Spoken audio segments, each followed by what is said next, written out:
Rancher saved two Apache sisters. 15 years later, they returned and marry him for life. Before we dive into the story, don't forget to subscribe and like the video and tell us in the comments where you're watching from. The Arizona Territory in 1872 was no place for the faint of heart. Heat pressed down like a weight, squeezing the land dry until the very stones seemed to crack. Dust carried on the wind scraped at the skin, and the rivers, when they ran at all, could vanish by midsummer. To most men, this country was nothing but hardship. To Elias Carter, it was the only life left to him. He was 21, broad in the shoulders but lean from long days of labor, a man shaped as much by silence as by work. The small cabin he had built leaned slightly down the ridge, its roof patched with bark and tar. The goat pen stood half-finished, a reminder of chores never quite caught up. Some nights he sat by the fire with nothing but the sound of coyotes carrying across the wash and the thought that tomorrow would be the same as today, hard, lonesome, and unforgiving. Elias had seen too much for his age. The war had come through Missouri when he was a boy, tearing apart farms and families. Soldiers marched, neighbors away, and many never returned. He had buried more kin than he cared to recall. Since then, he had trusted little in men, less in governments, and carried with him only two possessions that mattered: his mother's worn Bible and a tobacco tin tucked deep in his chest pocket. That evening, he was following the tracks of a goat that had broken loose from the pen again. The animal had wandered down the wash, and Elias trudged after it with the last of the light stretching long across the land. It was then that he saw them. Two small figures crouched beneath a mesquite thicket, still as stone. At first, he thought they might be shadows, but then the older one lifted her head. Dark eyes fixed on him, hard and watchful, though her body trembled with weariness. Her dress was torn and caked with dust, her knees drawn to her chest. Beside her, a younger girl tried to mimic her sister's bravery, though her lip quivered and her hands shook where they clutched at her thin arms. Elias froze, his hand instinctively brushing the worn colt at his hip before he realized these were not foes. They were children, Apache children, far from camp, alone. His stomach tightened. He knew what that meant: a raid scattered, a family driven off or worse. If the wrong men from town found him, trouble would follow quick. He stood there a long moment, heat crawling the back of his neck, weighing his choices. He could walk away. He could ride to the fort, tell the soldiers what he'd seen. But he had seen too much of what happened after that. Children carted off, never to come back, stripped of family, of tongue, of home. He whispered under his breath, almost without thinking, words from his mother's Bible. "Whatever you did for one of the least of these brothers and sisters of mine, you did for me." With a slow breath, he slid the canvas sack from his shoulder and set it on a flat stone where they could see. From it, he took 2 corn cakes, a strip of salted pork, and a dented tin cup of water. He laid them out careful, then stepped back, hat in hand. The older girl's eyes never left him. For a long time, neither moved. Then she tugged the younger one forward. They crept to the stone, seized the food, and ate with desperate care, not wasting a crumb. The water shook in the younger one's hands, but she managed to drink. Elias stood a little distance off, watching without a word, the desert wind tugging at his coat. When they finished, he tipped his hat once and walked away slow, leaving the sack where it lay. The next morning, Elias rose with the sun, though sleep had not come easy. He kept seeing those eyes in the dark, the older girl's defiance, the younger's trembling lips. He ate his own breakfast in silence, then wrapped a small sack of beans and filled a second cup with water. His steps carried him back to the wash before he'd even decided what he meant to do. The thicket was empty when he arrived, but on the packed dirt near the mesquite, a faint mark had been scratched into the ground. A simple circle with a short line through it. He didn't know if it was Apache or just a child's hand at work, but it was something. He placed the food on the same stone and left it there, tipping his hat again before turning back. So it went for weeks. Some mornings he left beans or corn cakes, other days a heel of bread or a handful of jerky. Once, though he'd been saving it for himself, he left an apple, its skin red as the ridge at sundown. Each time, he walked away without a word, giving them the space to choose. He never saw them eat, but signs remained, scratched marks in the soil, a tiny footprint pressed in the dust. And once, just once, the younger girl peeked out from behind her sister's shoulder long enough to smile. Small, quick, like the flash of sunlight on water, before ducking away again. Elias carried that smile with him for days, tucked inside like a spark of warmth. It was a quiet arrangement, wordless yet binding. He didn't ask himself why he kept going. He only knew the ache in his chest eased a little each time he left food behind. Out here, a man could go weeks without speaking to another soul. But this silent exchange reminded him he was not alone. Then, one morning, they were gone. The stone lay bare, the ground swept clean. No marks, no footprints. Only a strip of deer hide left where the food had always rested. Elias lifted it carefully.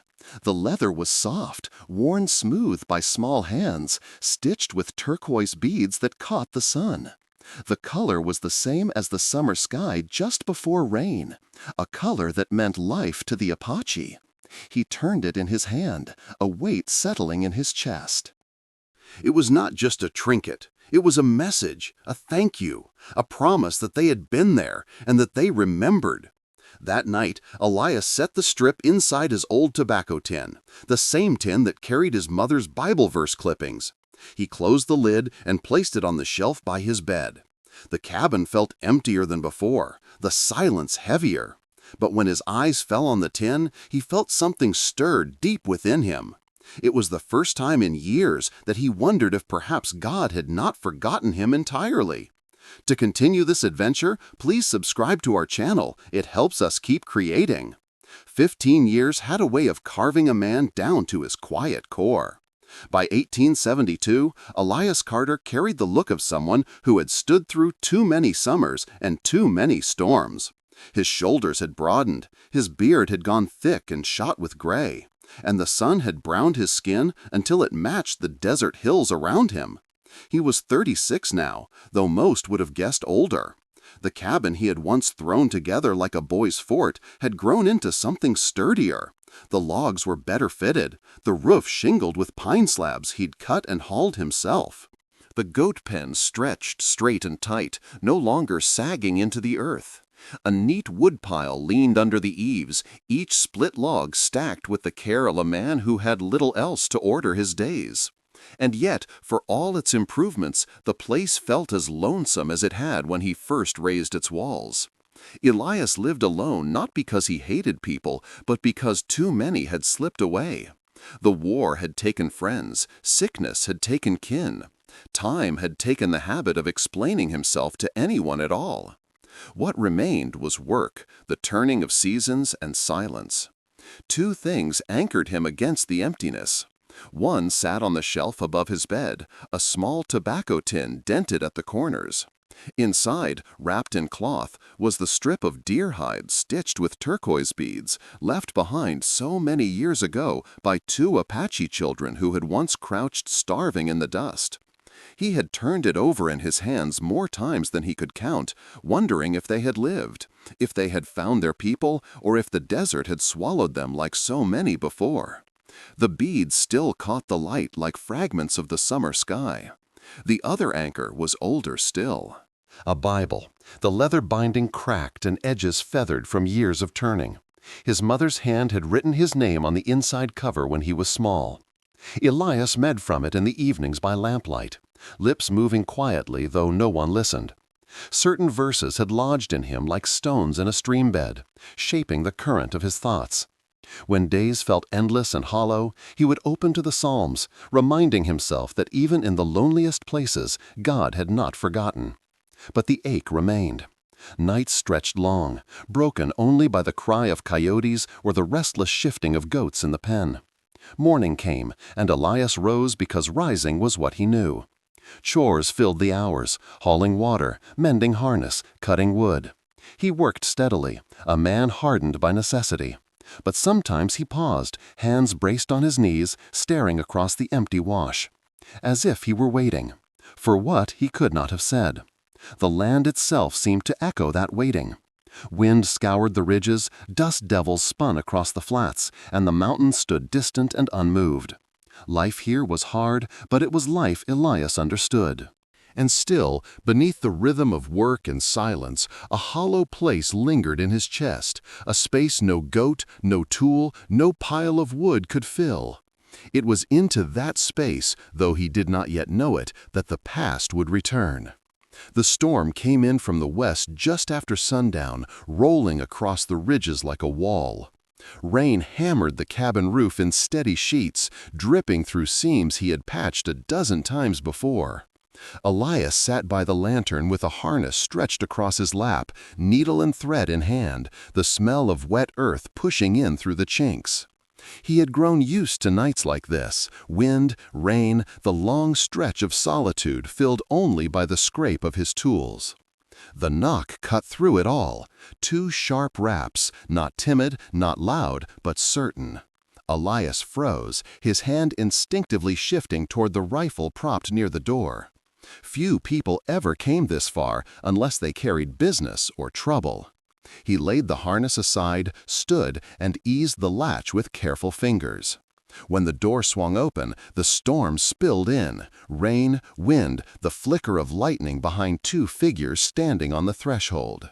Women, both of them, water streaming from their hair, dresses plastered to their skin. The older one stood tall, her chin lifted, her eyes fixed on his without flinching.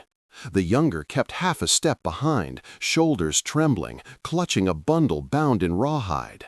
For a moment, Elias couldn't breathe. Recognition hit him first in the gut, then in the mind, the tilt of the eyes, the sharp line of the jaw, the way the younger one half-shielded herself behind her sister. He had seen those same stances once before, years ago, in the mesquite thicket of a dry wash. 15 years had passed, and yet he knew them. The Apache children he had fed with corn cakes and water. Now women grown, standing in his doorway like figures risen from memory. He stepped back without a word, giving them space to enter. The lantern light caught their faces, drawing the years between past and present into sharp relief. The older sister untied her bundle, set it on the table, and unfolded the cloth. Inside lay a strip of deer hide stitched with turquoise beads, brighter and newer than the one Elias kept in his tin. She placed it flat on the wood without explanation, her hand lingering just long enough to make clear what it was. Elias crossed the room, pulled the tobacco tin from the shelf, and laid his own strip beside it. The beads caught the lantern glow, old and new side by side, 2 halves of a story that refused to die. His throat tightened. He said nothing, but in his chest something long dormant stirred awake. The younger sister slipped behind her sibling, her hands trembling as she reached for the warmth of the stove. Elias stoked the fire high, filling the cabin with heat. He fetched blankets from the bed, placed them in their arms, and set bread and beans on the table. The women ate quickly, but with quiet dignity, as though they remembered the first time he had given them food. No words passed between them that night. None were needed. The rain beat down, the fire snapped, and 3 souls who had once crossed paths by chance now sat together again under one roof. Elias knew as he watched them that the choice he had made all those years ago had not ended. It had only begun. Their return was not chance. It was a summons, and with it came the weight of whatever storm still followed them. The first days passed in a hush, as though words themselves might break the fragile truce between them. The women moved lightly inside the cabin, setting their bundles down in the far corner, taking care not to disturb what belonged to Elias. He, in turn, gave them room, keeping his hands busy with the work he knew best, splitting wood, checking the goats, mending tack. Yet in the stillness, every movement carried weight. Meals were the first bridge. Elias would set bread or beans on the table, then step back, leaving space. At first, they ate with quick glances toward him, cautious, guarded.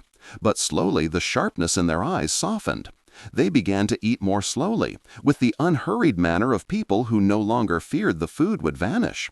The younger one, Maya, even managed a faint smile when Elias poured coffee into a tin cup and slid it toward her. The silence between them was not empty. It was layered with unspoken things, memories of hunger shared, of gifts left in the dust years ago. Naomi, the elder sister, carried herself with a quiet strength, her back straight even when her dress clung damp and torn. Maya, smaller and gentler in manner, tended always to the edges of things, sweeping crumbs from the table, patching a rip in her sister's sleeve, feeding kindling to the fire. Their presence filled corners of the cabin Elias had long since stopped noticing. One evening, the wind drove cold down from the ridge. Elias came in from hauling water to find Naomi crouched by the hearth, coaxing the embers alive with a poker. Sparks flared, flames caught, and the warmth spread across the room. She looked up only once, her dark eyes reflecting the firelight, before turning back to her task. Maya was near her, carefully arranging the wood Elias had split that morning, her hands moving with practiced care. Elias paused, the bucket heavy in his grip. The sight of fire blooming in his cabin, kindled not by his hands but by theirs, struck him deep. For so many years, the hearth had burned only for him, a solitary flame against the dark. Now, watching the sisters tend it, he remembered a verse his mother had read to him when he was a boy. God sets the lonely in families. He set the bucket down and leaned against the doorframe, letting the warmth sink into his bones. Perhaps it was no accident they had come back. Perhaps the strip of beads had been more than a token. It had been a thread, stretched thin across the years, now pulled taut again. That night, Naomi stitched one of his worn shirts with thread she had brought, her needle flashing in the lantern light. Maya curled near the stove, her head tilted against her arm, listening to the storm outside. Elias sat at the table, his hands resting on the tobacco tin, feeling the weight of it less heavy than before. For the first time in years, the cabin did not feel like a shelter for one man. It felt like a place waiting to become something more. The first trip into town came on a cold morning when flour ran low and the goat salt was nearly gone. Elias would have preferred to go alone, as he always had, but Naomi had spoken simply the night before, "We'll come." There was no hesitation in her tone, no suggestion it was a request. She meant it as fact. Maya had nodded silently beside her. Elias hitched the mule to the wagon at dawn. The sisters climbed in without a word, Naomi settling beside him on the seat, Maya wrapping a blanket around her shoulders in the bed behind. The road stretched long and empty, the wheels crunching over gravel, the air sharp with frost. Elias said little, but his hands gripped the reins tighter than usual. The trading post yard was busy when they rolled in. Wagons lined the rail, horses stamping, men in dust coats leaning against the hitch. As Elias swung down, he felt eyes turn, first to him, then to the women. The chatter dropped by a note, not silent but sharp enough to feel. Naomi stepped down steady, her chin lifted.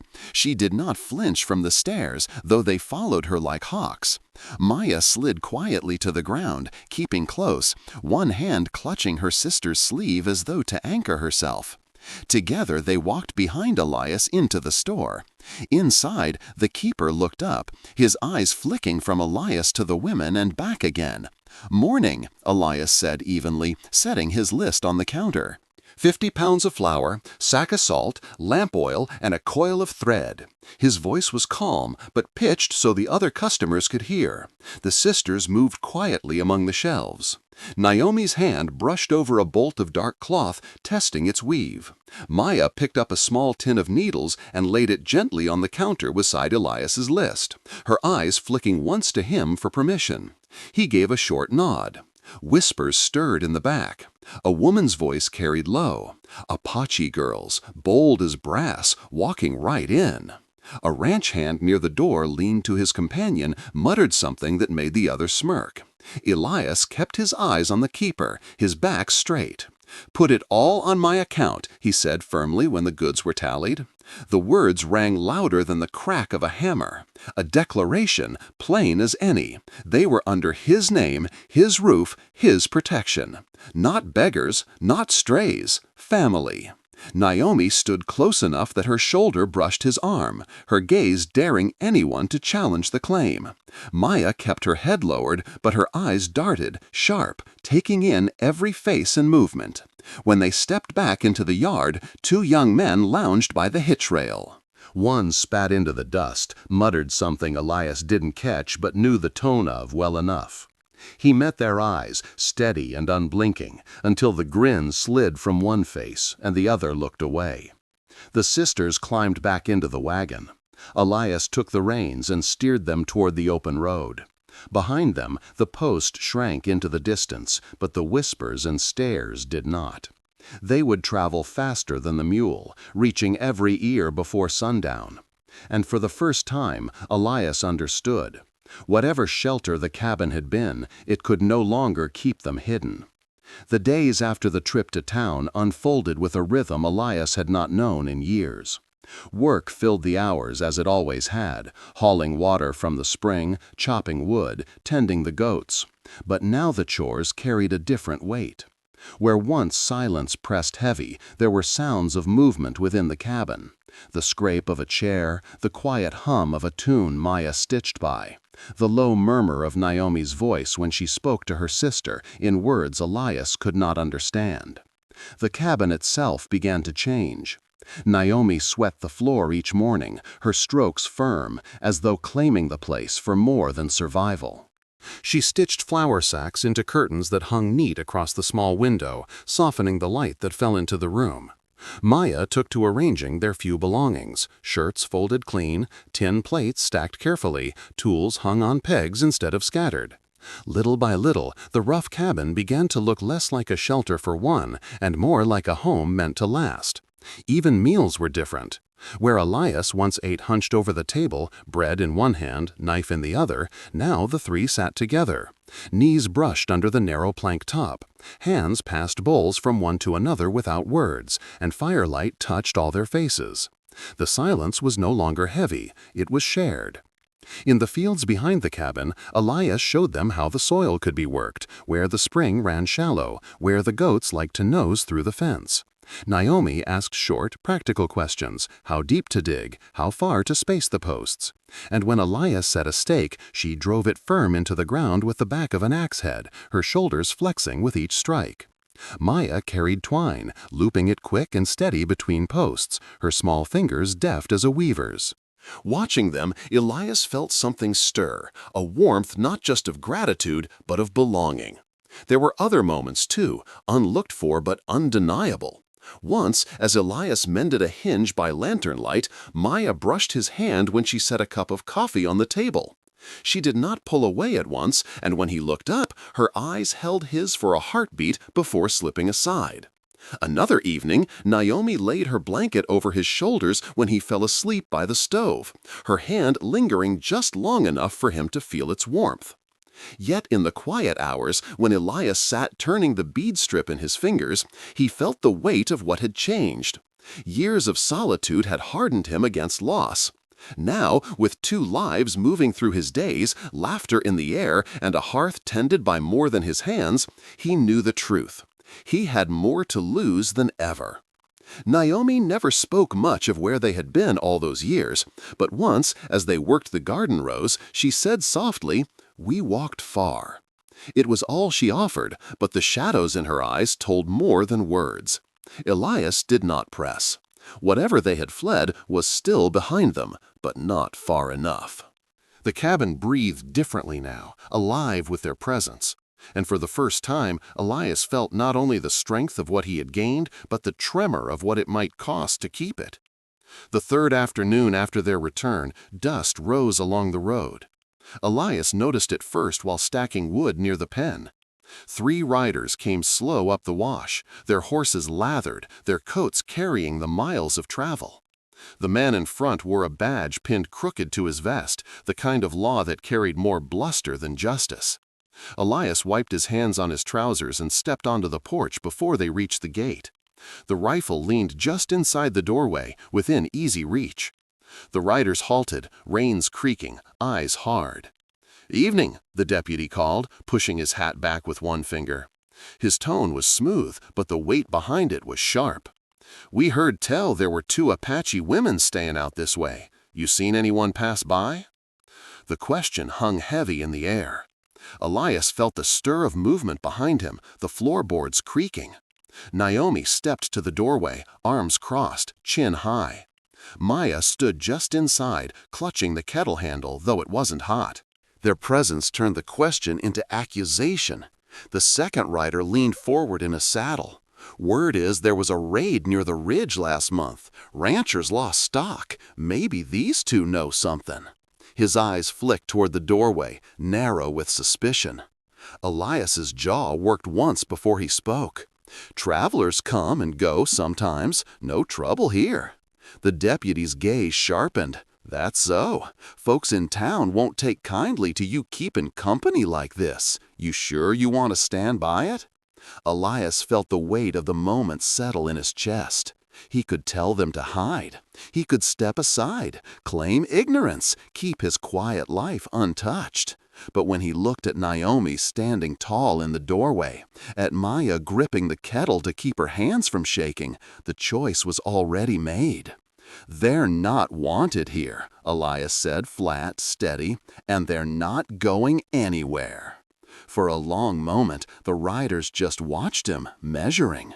Dust swirled in the yard, the goats restless at the fence.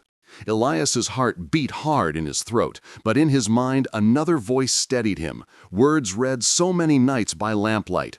"If God is for us, who can be against us?" The deputy shifted in his saddle, eyes narrowing. "You sure about that?" "I'm sure." The air tightened like a rope pulled taut. Finally, the deputy gave a short nod. "If you see anything, you let the town know." He turned his horse. The others followed, slow, the sound of hooves fading into the wash. Elias stood until the dust settled. Only then did he let out the breath he'd been holding. Naomi stepped out onto the porch, her shoulder brushing his. Her face was calm, but her eyes burned sharp. "They will come back," she said quietly. "Maybe," Elias answered. He looked toward the road, jaw set. "But they'll find the same answer next time." Behind them, Maya finally set the kettle down. Her hands trembled enough to spill a few drops onto the floor. Elias crossed the room, laid a hand gently on her shoulder. She didn't flinch. The cabin was quiet again, but the silence had changed. It was no longer the hush of waiting. It was the breath before a storm. The journey to explore the Wild West is still long. Subscribe to hear more true stories. If you're still watching, drop a 1 in the comments. The cabin no longer felt like the shelter of a solitary man. In a matter of weeks, it had taken on the shape of something sturdier, something meant for more than survival. Elias was the first to say it aloud one morning as he looked across the narrow space. "Too small the way it is." He set his jaw, fetched the good boards he had been saving, and began to build. The sisters joined without question. Naomi sanded the edges smooth with long strokes, her strong hands leaving the pines soft beneath her touch. Maya gathered the shavings, sweeping them neatly into a corner before tending the kettle on the stove. By nightfall, a narrow cot stood firm against the far wall, lashed with rawhide, no one left to sleep on the floor again. The next day, Elias set the sawhorses outside and pegged together a table from wide planks. The legs were thick, made to endure. As the sun dropped, Naomi and Maya worked by lantern light, sanding the edges until they gleamed. When they sat at it that evening, the 3 of them had space enough not to bump knees, but none of them chose to sit far apart. The table changed more than the room. Meals stretched longer now, bread passed hand to hand, beans shared from a single pot. When Elias set his old tobacco tin on the centerboard, the women placed their beaded strip beside it. Side by side, the 2 tokens caught the lamplight, binding past and present into one unbroken thread. Beyond chores, the land itself began to show their mark. Naomi walked the rows of turned soil with the same care Elias gave the goats, her questions sharp, her hands steady with the axe or the hoe. Maya wove twine between stakes, nimble fingers pulling the line tight as though she had done it all her life. Together, they planted the first seeds of a garden, and Elias felt for the first time that the ground might yield more than dust and hardship. It might yield a future. The evenings grew warmer with a rhythm that was both new and unsettling. One night, Maya brought him a cup of coffee while he sat oiling a hinge. Her hand brushed his, and she did not pull back at once. He looked up, caught her gaze, and for a heartbeat the room narrowed to nothing but her face in the lamplight. The chair legs scraped suddenly. Naomi stood watching, unreadable. Elias braced for reproach, for anger. Instead, she stepped closer, set a hand against his jaw, and searched his face with quiet intensity. Then she bent and kissed him, slow, steady, not a challenge, but an understanding. No one spoke after that. The lantern burned low, and the three of them sat together at the new table, hands resting near the joined bead strips. It was not survival anymore.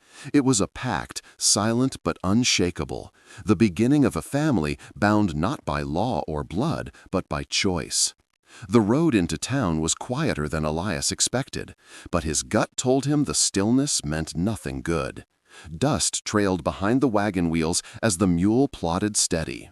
Naomi sat tall at his side, her braid dark against the morning light, her eyes fixed ahead with the same steadiness she carried in the cabin.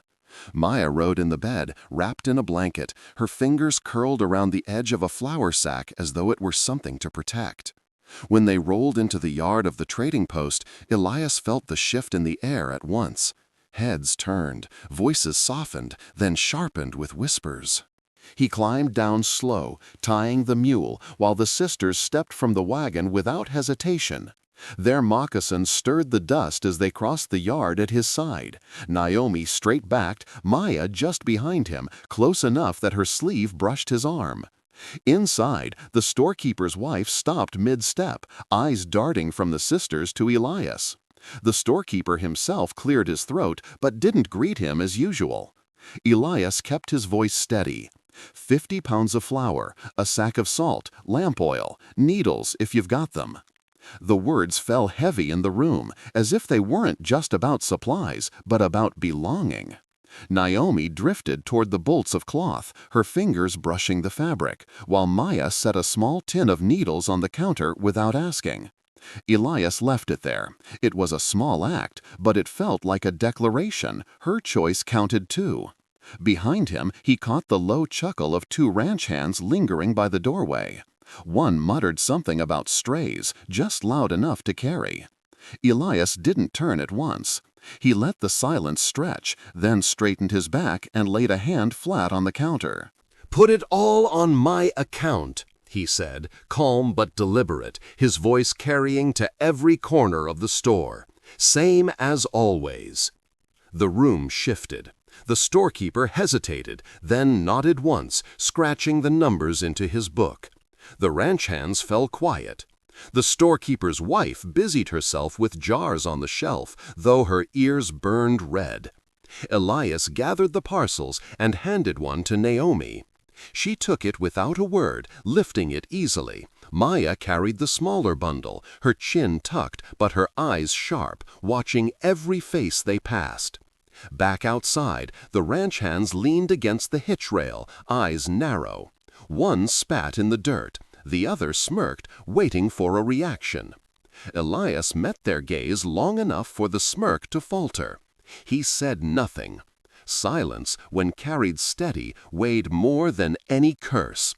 The sisters stood close, Naomi's shoulder brushing his, Maya's fingers hooked into the back of the wagon as if anchoring herself to him.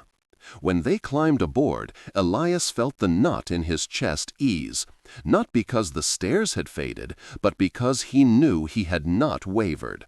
The whispers would spread before sundown, that much was certain. But the choice was made. The three of them had walked into town as one, and no amount of gossip would undo it. Late on the third afternoon, dust rose once more from the road. Elias saw it while mending a latch on the goat pen. He set down the hammer and watched as 3 riders came slow up the wash, their horses dark with sweat, their hats pulled low against the sun. The man in front wore the same crooked badge as before, its shine dulled by dust but no less heavy with threat. Elias wiped his hands on his trousers and walked to the porch. He stood tall, shoulders squared, while the riders drew up at the gate. "Evenin'," the deputy called, his voice flat. "We've come to ask questions." Elias said nothing, waiting. "We heard there were raids up near the ridge," the deputy went on. "Stock missin', smoke seen at night. Folks are talkin'. They say maybe you've got company here who might know something about it." His eyes shifted toward the cabin. Floorboards creaked behind Elias. Naomi stepped into the doorway, arms crossed, her braid falling over one shoulder. Maya hovered just inside, one hand gripping the frame, the other clenched at her side. Their presence turned suspicion into accusation. The second rider leaned forward in his saddle. "Best if we take them into town, ask a few questions, clear things up." Elias's jaw tightened. He stepped forward until he stood in the gate opening, his body a wall between the riders and the cabin. "No," he said evenly, "they're not going anywhere." The deputy's mouth thinned. "You sure you want to tie yourself to this, friend? Folks don't look kindly on it." Elias's eyes did not waver. "This is their home." The words landed heavier than a rifle shot. For a long moment, no one moved. The wind shifted through the cottonwoods, the goats restless in the pen. The air felt stretched taut as wire, ready to snap. The deputy shifted in his saddle, his hand brushing the butt of his revolver, but he didn't draw. He studied Elias, then the sisters standing firm in the doorway. Naomi's chin was high, unflinching. Maya's hand trembled against the frame, but she didn't hide. Finally, the deputy spat into the dust. "We'll be back," he said, his tone a promise more than a threat. He turned his horse. The others followed, slow, the sound of hooves grinding into the wash as they rode away. Elias stood still until the dust settled. Only then did he let out the breath he'd been holding. Behind him, Naomi stepped onto the porch, standing close enough that her shoulder brushed his arm. Her eyes were calm, but sharp as flint. "You've made enemies today," she said quietly. "Maybe," Elias answered, still watching the road. "But they'll find the same answer next time." Maya released the frame and stepped out far enough to stand beside her sister. She said nothing, only looked at Elias with eyes wide, fearful but steady. And in that silence, the bond between them set firm, stronger than any words could make it. That evening, the cabin was quieter than usual. Not the emptiness Elias had known for years, but the heavy quiet that followed hard choices. The fire snapped low in the stove, casting long shadows across the new table he had built with his own hands. He fetched his tobacco tin from the shelf and set it in the center. The lid creaked as it opened, revealing the strip of deer hide he had kept for 15 years, its turquoise beads dulled but not faded. Naomi reached into her bundle and drew out the newer strip, the one they had carried back through rain and years of wandering. She laid it beside the old. The lamplight caught both sets of beads, blue like the desert sky after storm. The two pieces lay side by side, past and present stitched into one story. For a long moment, no one spoke. Elias rested his hands flat on the table, his rough palms scarred by work and weather. Naomi sat opposite him, her gaze steady, as if she were measuring not just the man, but the life he offered. Maya sat closer, shoulders relaxed for the first time since the riders had come, her fingers brushing the edge of the newer strip as though it anchored her. Elias reached once more into the tin. Beneath the strip of leather lay a silver cross, tarnished by years but still shining in the firelight. It had belonged to his mother, kept near her Bible, carried through war and loss until it was the last piece of her he had left. He set it gently between the bead strips. "My mother prayed over this," he said quietly. His voice held no sermon, only truth. She said it reminded her that even in the wilderness, God keeps watch. The three tokens lay together now, Apache beads and a Christian cross, the past of wandering and the hope of belonging. Different, yet side by side, as if the table itself had been built for this moment. Naomi's eyes softened. She did not touch the cross, but she inclined her head, a silent acknowledgement that faith could sit with them, even if it was not hers by birth. Maya, bolder, placed her small hand over both strips of leather. Elias covered her hand with his own, rough fingers steady. And Naomi's hand followed, strong and sure. They did not speak vows. They did not need to. The weight of their hands pressed into the wood, into the covenant they had made without words. The fire hissed as a log settled. Outside, the night pressed close, coyotes calling from the ridge. But inside, the table held more than food and work. It held a promise. For Elias, it was the first time in years he did not feel like a man waiting for the next loss. For Naomi and Maya, it was the first time in years they did not feel like wanderers without a place. Around the table, with beads and cross catching the lamplight, they were no longer three lives merely intersecting. They were one household, bound in silence and under heaven's eye. The sun hung low when Elias saw the dust again, heavier this time, the kind that meant more than passing riders. He wiped his brow with the back of his hand and set down the mallet he'd been using on the gate latch. 4 men rode up the wash, their horses slick with sweat, their eyes sharp. The deputy was there, the same crooked badge pinned to his vest. Beside him rode the 2 ranch hands Elias had seen at the post. But the 4th man caught his eye first. A figure in a fine coat, boots polished, mustache clipped neat. The sort of man who carried his authority not in dust and grit, but in papers and talk of law. Elias stepped to the gate before they reached it, planting himself square. The deputy called out first. "We've got more questions. Word spread about that raid near the ridge. Folks say these women fit the description." His tone was harder now, stripped of any pretense of courtesy. The fine-coated man dismounted, brushing dust from his sleeve as though the land itself were beneath him. "You can't just harbor them out here," he said, his voice smooth, practiced.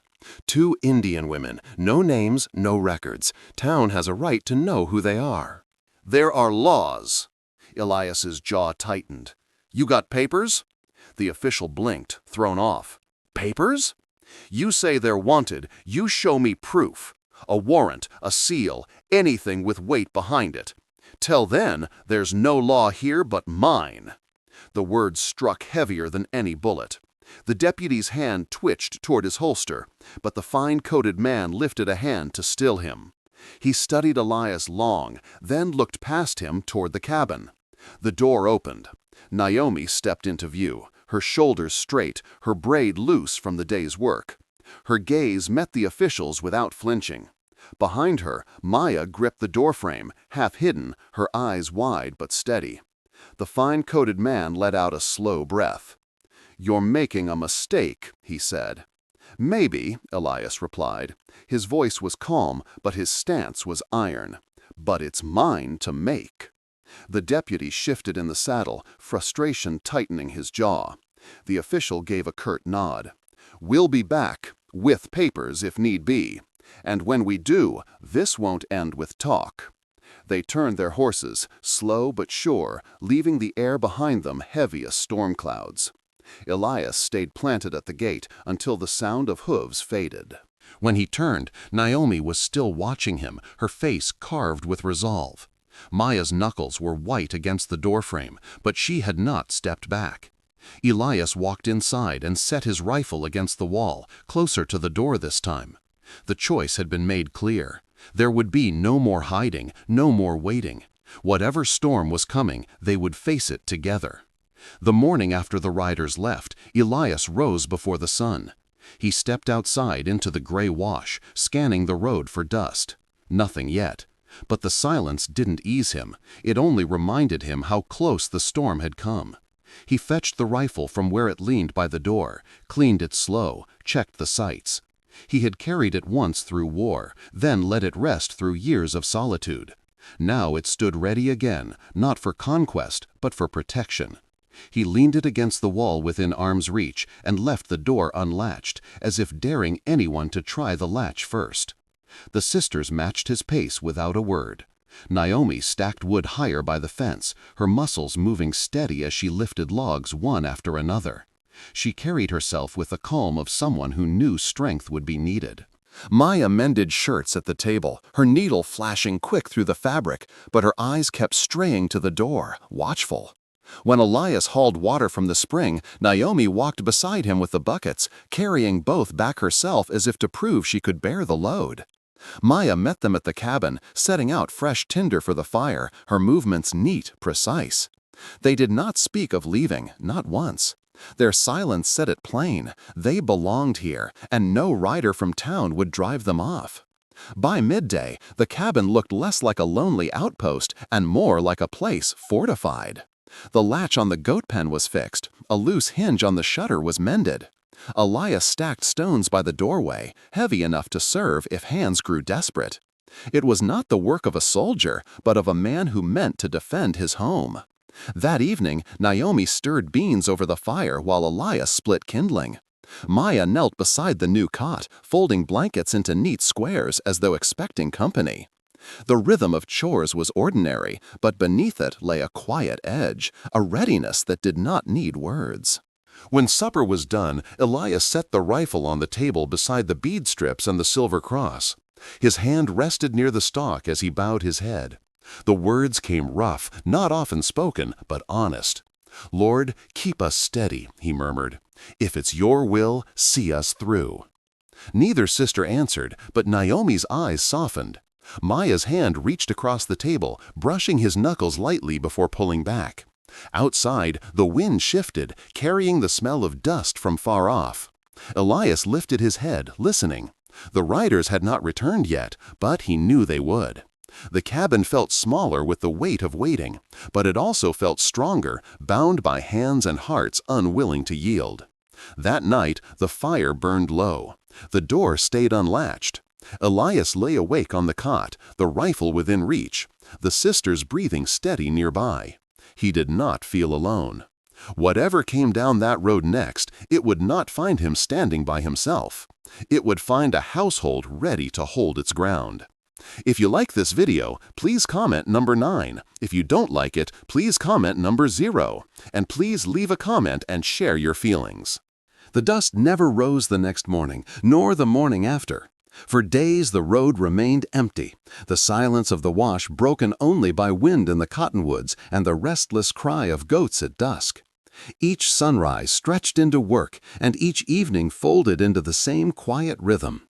The threat lingered like a shadow on the horizon, but it did not fall on them. Elias rose earlier than he had in years, his hands steady with purpose. He checked the fence lines at dawn, tightened posts, and drove new stakes where the ground had shifted. Naomi followed close, her strength showing in every swing of the axe and every bucket she carried from the spring. Maya's laughter, soft, startled at first, began to thread itself into the days. It came when the goats nosed into her skirts, or when she caught Elias wiping sweat from his brow with the back of his hand, his shirt clinging awkwardly from the heat. By midday, the garden rose sprouted thin green shoots, fragile but defiant against the dry soil. Naomi tended them with the patience of someone who understood that small beginnings carried promise. Maya wove twine into tighter lines for the beans to climb, her fingers nimble, her face intent.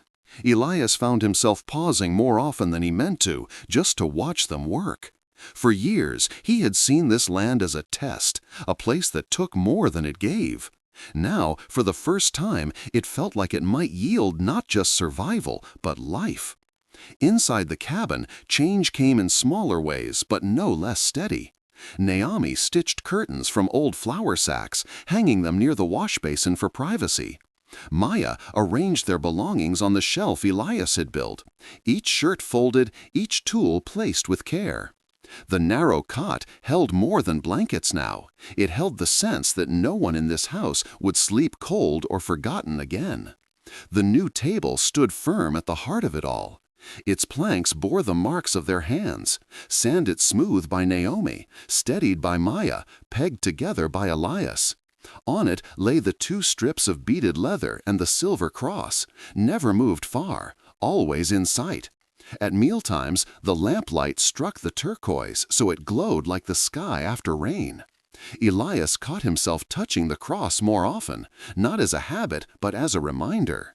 His mother's words echoed faintly in him, "God keeps watch, even in the wilderness." Some nights, as they sat together after supper, Elias read a verse or 2 aloud from the Bible his mother had left. He stumbled over the words at times, his voice rusty, but Naomi listened in silence, her expression unreadable, while Maya leaned forward, eyes intent as if the words were threads binding them to something greater than themselves. It was not peace without weight. The riders might return. The town's whispers would not fade quickly. Every creak of saddle leather on the wind set Elias's hand near the rifle. But the fear that once hollowed his chest had dulled. He did not feel like a man waiting for loss anymore. He felt like a man holding ground, not for himself alone, but for a family given back to him by Providence. One evening, as the sun sank red behind the ridge, Elias stood at the garden rows, brushing his hand lightly over the new shoots. The sisters watched from the doorway, their figures framed by the lamplight behind them. For a moment, the years fell away, and he remembered the first time he had seen them, 2 children crouched in mesquite, thin and frightened. Now they stood tall, women shaped by hardship, by survival, by the will to keep moving forward. Elias tipped his hat toward them, a quiet gesture, almost reverent. They did not speak. They did not need to. The land stretched wide and uncertain around them, but the cabin no longer stood alone. It breathed with their presence. It carried their voices, their laughter, their strength. For the first time in 15 years, Elias felt that home was not something lost to time. It was here, rough-hewn and hard-won, waiting to be lived in. The day came when supplies ran low again, and Elias knew they could not avoid the road forever. He told the sisters after breakfast, expecting hesitation. Instead, Naomi said simply, "We'll come." There was no question in her voice. The wagon creaked over the gravel road, dust curling behind them. Naomi sat tall at his side, steady as the mule's pace, while Maya sat close on his other hand, wrapped in a shawl, though the air was warm. Elias felt the weight of their presence, one on each side, and knew the town would see it the same way. He did not flinch. At the trading post, eyes turned as before. Whispers stirred like dry grass. The same ranch hands lounged by the rail, their grins sharp, but they did not laugh as loudly this time. Elias tied the mule, climbed down, and helped the sisters to the ground. Together they walked through the yard. Inside, the storekeeper froze for a heartbeat, then forced a nod. Elias listed what he needed: flour, salt, oil. His voice steady enough to fill the room. Naomi chose a length of cloth, running her hand over the weave. Maya set a jar of thread on the counter, as if staking her share in the account. When the total was tallied, Elias laid his hand flat on the wood. "Put it on my account," he said, slow and clear. The room hushed. The storekeeper scribbled without argument. The ranch hands outside spat and muttered, but no one stepped forward. The sisters carried the parcels with him back to the wagon. Their steps did not falter. Naomi's chin was high, Maya's eyes sharp. Elias felt the knot in his chest loosen. Gossip might follow them home, but gossip could not break what had been forged at the table, by the fire, in the silence of the cabin. The ride back felt lighter than the road in. The land rolled out wide under the afternoon sun, cottonwoods whispering in the breeze. When they reached the wash, Elias saw the cabin as if for the first time, not a lonely man's holding, but a place alive with work, with laughter, with faith. Inside, Naomi spread the cloth she had chosen, cutting it carefully for curtains. Maya set the thread on the shelf and stirred beans on the stove. Elias stacked flour in the corner, the smell of wood smoke and fresh bread already filling the room. When supper was ready, they sat at the table together. The 2 strips of beads and the silver cross lay in the center, catching the lamplight. Elias bowed his head. His voice was rough but sure. "The Lord has done great things for us," he murmured, recalling a verse he had read the week before. "And we are filled with joy." Naomi closed her eyes, silent but present. Maya's lips curved into the smallest of smiles as she reached across the table, her fingers brushing his. Elias covered her hand with his, and Naomi set hers atop them both. 3 hands, 3 lives, 1 household. The fire snapped in the stove. Outside, coyotes called from the ridge, but the sound no longer felt like a threat. It was just the wilderness singing, as it always had. Inside, the cabin glowed with lamplight and warmth, the air alive with the quiet comfort of belonging. Later, when the night settled deep, Elias stepped outside. The sky stretched vast above him, stars burning cold and clear. He thought of the years he had lived alone, counting days without meaning, and of the 2 children crouched in the mesquite so long ago. He touched the brim of his hat, whispered a quiet thanks, and turned back toward the light spilling from the door.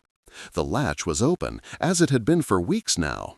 Inside was not silence, but life. Home, hard-won and steadfast, under God's watch. Stories like Elias's are not just about 1 man or 2 lost children. They echo the lives of so many who built their homes out of dust and faith, who carried scars of loneliness yet still opened their doors to love. Perhaps you, too, remember a time when the world felt wide and uncertain, when the silence of loss pressed heavy, but a hand reached out and you found you were not alone. That is the heart of the frontier.